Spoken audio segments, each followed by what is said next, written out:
And then crypto goes up exponentially, as we know. So the fastest horse in the race is crypto. So I'm actually 100% of my liquid net worth in this. And I have been actually since 2020. And I use the bear markets to add into, because I think we're in a once in a lifetime wealth accumulation opportunity for everybody. Be you rich or poor, you can still put 10% of your savings in as you go. And so that's how strongly I feel about it. It's not just a passing interest. It's not something I say on TV. It's something I actually truly believe in. On Tuesday, 5th of March, Bitcoin set a new all-time high of 69,200 USD.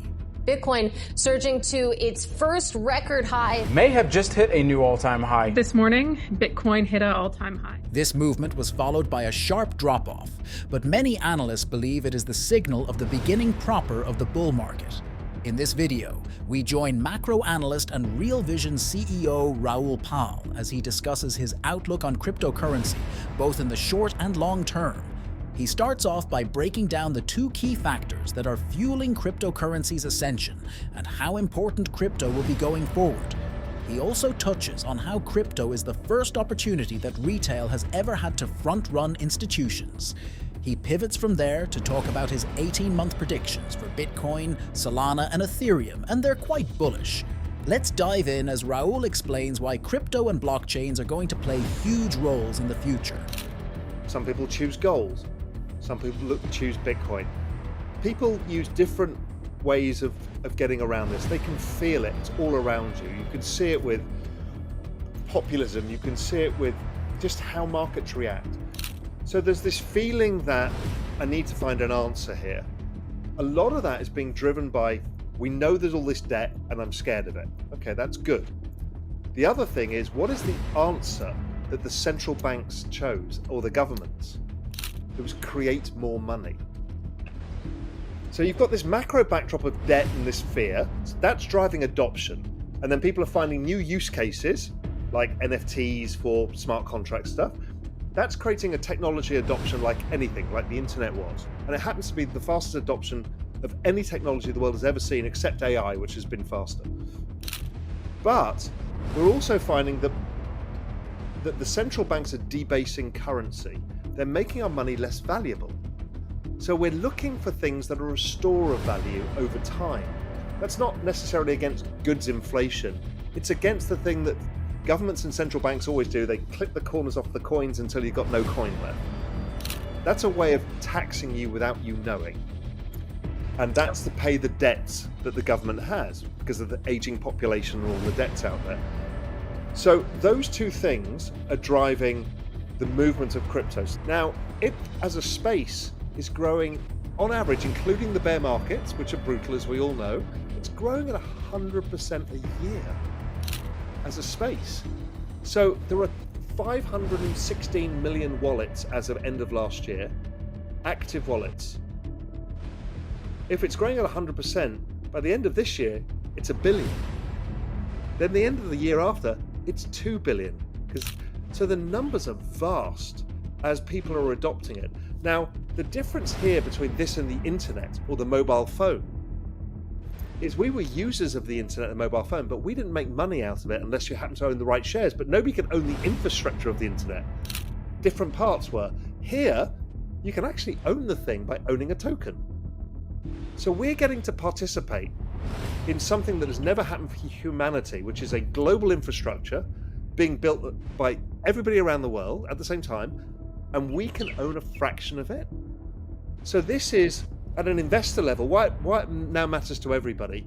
This is the first global homogeneous investment product the world has ever seen that can operate like this.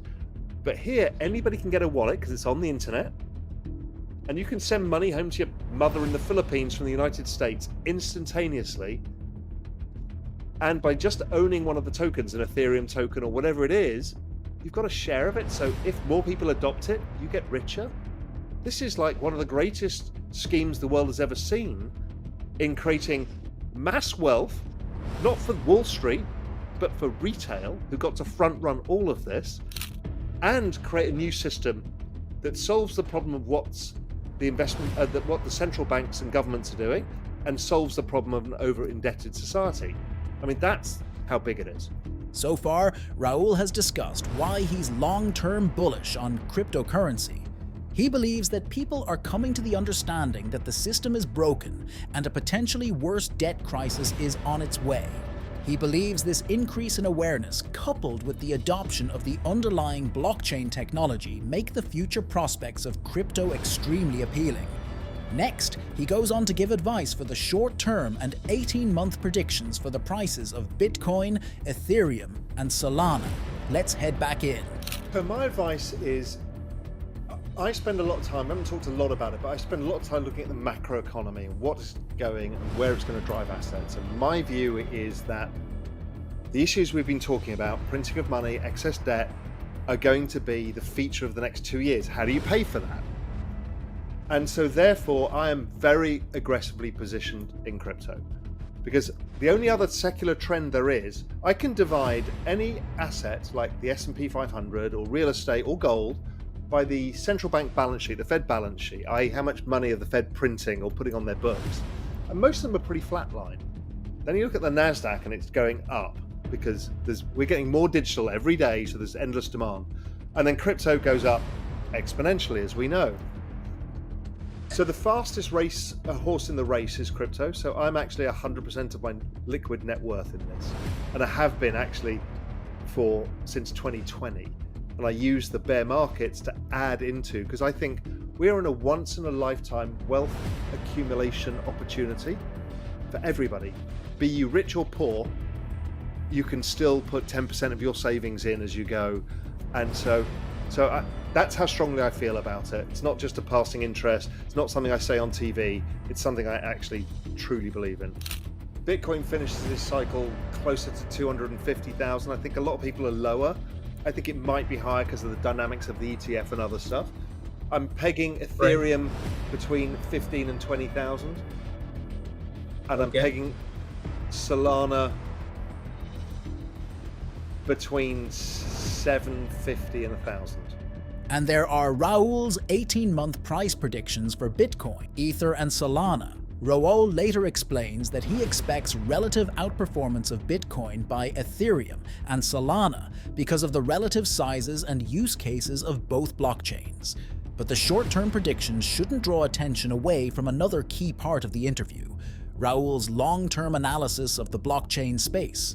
Raoul's insight helps us understand why cryptocurrency and blockchains are so important regardless of what their current state or short-term performance is.